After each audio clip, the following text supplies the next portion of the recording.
Вітаю, шановне спадарства! З вами Наталія Сліж, ви на каналі Астрологія, гісторія рок-н-ролу, ви у тіктоку Астромаг. Сьогодні шоста частка «Навука, магія, астрологія», яка присвячена двом вибітним особам протестантського віровизнання Тіха Браге і Йоганн Кеплер. Сапраўды, людзі, якія вельмі шмат зрабілі на мяжы 16-18 стагоддзя, маюць неадназначны лёс, шмат навуковых дасягненняў у розных галінах веды. Прычым абодва пасля працавалі пры двары Рудольфа II, і ён шмат у чым іх падтрымліваў, іх навуковыя працы. Так, Тіха Браге, ён вядомы як астраном, астролог, алхімік, і ён таксама зрабіў вельмі шмат дасягненняў менавіта ў галіне таго, каб добра пралічваць рухі планет. Шмат працы ім было зроблена над інструментамі астранамічнымі, якія ў тым ліку вельмі важныя для астралагічных пралічэнняў. Напрыклад, дзякуючы яму быў зроблены квадрант. Таксама яго навуковыя распрацоўкі ў галіне інструментаў былі спецыяльна сабраныя ў працы астраномія, астранамічная механіка, і гэта было вельмі і вельмі важна. Акрамя таго, ён вядомы тым, што стварыў свой уласны падыход да сонечнай сістэмы. Гэта быў такі кампраміс паміж геацэнтрычнай сістэмай і геліёцэнтрычнай сістэмай. І яна таксама стала вядома, і паводле яго, гэта было спалучэнне Пталемея і Каперніка, сонца, месяц і зоркі яны ідуць вакол нерухомай зямлі, а ўсе іншыя планеты ідуць вакол сонца. Так, гэта як бы атрымалася такім кампрамісам. Прычым я магу сказаць, што яго сістэма, як сістэма Кеплера і сістэма Каперніка і Пталемея былі вядомы ў нас. Напрыклад, у Віленскай акадэміі у студэнтаў захаваліся разнастайныя нататкі, і ў тым ліку там ёсць сістэма Каперніка, Пталемея і Тіха Браге. Вы можете паглядзець далей на відэо. Я эту сістэму прадставіла, бо рабіла даследаванне менавіта па канспектах і шукала там інфармацыю, якая звязана з астралогіяй. Разам з Кеплерам у іх атрымалася вельмі плённае супрацоўніцтва, і якраз такі рэдкі выпадак, калі такія навукоўцы разам яны сышліся. Прычым пасля Кеплера засталося значна больш прац, і прычым гэтыя працы былі вельмі разнастайныя. Там яны якраз былі у больш розных накірунках, бо Кеплер яшчэ займаўся не толькі астраноміяй, астралогіяй, ён яшчэ займаўся матэматыкай, натурфіласофіяй, музыкай. І якраз у яго было што цікава, што яго базай стала такая камбінацыя вучэнняў, дзе былі падыходы на 7 асноўных навуках, і ён вельмі шмат улічваў у сваёй працы, у тым ліку і музыку, і рухі планет, і геаметрыю. Прычым ён лічыў, і не без падставы, што гэта ўсё паміж сабою звязана, і гэта базіравалася на падыходах старажытнагрэческай філасофіі, якую ён вельмі часта цытуе, асабліва Арыстоцеля і Платона. Ён вельмі добра ведаў Пталемея, і з канца 16 стагоддзя ён пачаў збіраць гараскопы. Захавалася вельмі цудоўная калекцыя яго гараскопаў, прычым уяўляеце, дзе яна захоўваецца ў архіве Пулкава у Санкт-Петербургу. І там яго ёсць не тыя гараскопы, якія выдадзеныя, а якраз асобаў, якія да яго звярталіся. Ён, напрыклад, рабіў гараскоп для Рудольфа II, таксама рабіў для яго прагназаванне. У тым жа зборніку і захоўваюцца яго ўласны гараскоп і гараскопы яго дзяцей. Ён увесь час над гэтай тэмай працаваў.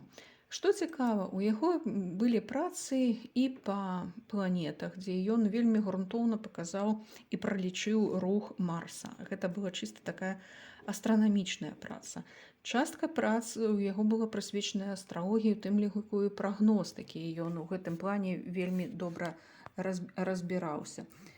Таксама ён звяртаў увагу пры вывучэнні астралогіі на розныя падыходы, у тым ліку ён улічваў падыход Пікадо Мірандола і яго крытыкі астралогіі.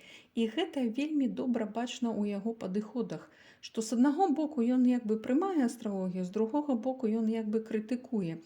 Асабліва гэта бачна ў яго працы па гармоніі, дзе ён як бы і падыходзіць да яе пазітыўна, як бы і негатыўна, як бы такой яго дуальны падыход.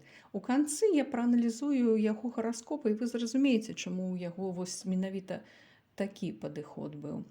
Ну і акрамя таго, у сваіх працах ён аналізаваў вельмі шмат астралогіі ў ваенных мэтах, якія выкарыстоўваюцца, або там падыходы да надвор'я, ён больш на гэта так звяртаў увагу. Ну і з такіх цікавых працаў, які можна пачытаць, якія не маюць дачынення такога, гэта пра сябе, што ён пісаў, гэта вот як і чаму ён стаў займацца. А таксама ёсць вельмі такая навукова-фантастычная рэч, якая называецца «Сон», дзе апавядаецца і астралагічныя пэўныя рэчы, і прыгодніцкія нейкія рэчы, прычым у яго згадваецца, як яго маці, якая займалася раслінамі і іншымі такімі падыходамі, што, магчыма, я казала на яго уплыў. Ну і што датычыцца менавіта яго гараскопа, чаму ён вось такога быў складу. Калі вот так казаць, то асцэндент у него знаходзіцца ў блізнятках. А это азначае, што інтэлектуальныя для яго рэчы будуць заўсёды мець важнае значэнне. Аднак яго Меркурій, ён на Казірогу. А Казірог гэта дае вельмі такое структураванае, часам стэрэатыпнае мышленне і вельмі цяжкі такі палёт фантазіі для такіх людзей. Аднак у яго гэты палёт фантазіі меў месца, і перыядычна яго стэрэатыпы ламаліся, таму што ў яго Меркурый злучэнні з Уранам. А Уран заўсёды дае такія падыходы нестандартныя, цікавыя. І таму вось гэтыя рэчы давалі яму магчымасць падыходзіць да такіх момантаў больш нестандартна. І у Казірогу Меркурій проста яшчэ даваў магчымасць больш аргументавана і больш сур'ёзна да гэтага падыходзіць. Адносна таго, што ў яго атрымалася, нягледзячы на розныя цяжкасці ў жыцці, зрабіць кар'еру, у яго 10-й дом, ён у Вадалею зноў жа кіруе Уранам. І вось тут якраз вельмі цікавы момант, які дае паспяховасць. Калі кіраўнік першага дома і 10-га яны злучаюцца, то гэта дае вельмі добрыя магчымасці якраз чалавеку, дзякуючы сваім інтэлектуальным дасягненням, рабіць добрую кар'еру. Ну і таксама у яго ў 10-м доме ёсць Юпітер, які таксама адны з такіх добрых паказальнікаў для кар'еры, для поспеху. І сапраўды ён вельмі шмат што дае, хоць у яго такой аспект з Меркурыем не зусім вельмі добры, але пры гэтым яго Юпітер мае трыгон з Сатурнам, які знаходзіцца ў 6-м доме. Гэта азначае, што спалучаючы працу на такую штодзённую, цяжкую, з пэўнай падтрымкай ад людзей вышэйшага стану, ён мог атрымліваць пэўныя кар'ерныя дасягненні. Ну вось гэтыя паказальнікі, яны якраз адні з такіх, якія даюць магчымасць чалавеку развівацца у галіне навукі і таксама мець кар'еру. Ну, это не азначае, што у кожнага так будзе атрымлівацца, але пры аналізу гараскопа, менавіта для навукоўцаў, я звяртаю ўвагу на такія моманты, як Меркурій яго добрыя ці дрэнныя паказальнікі і таксама на 10 дом.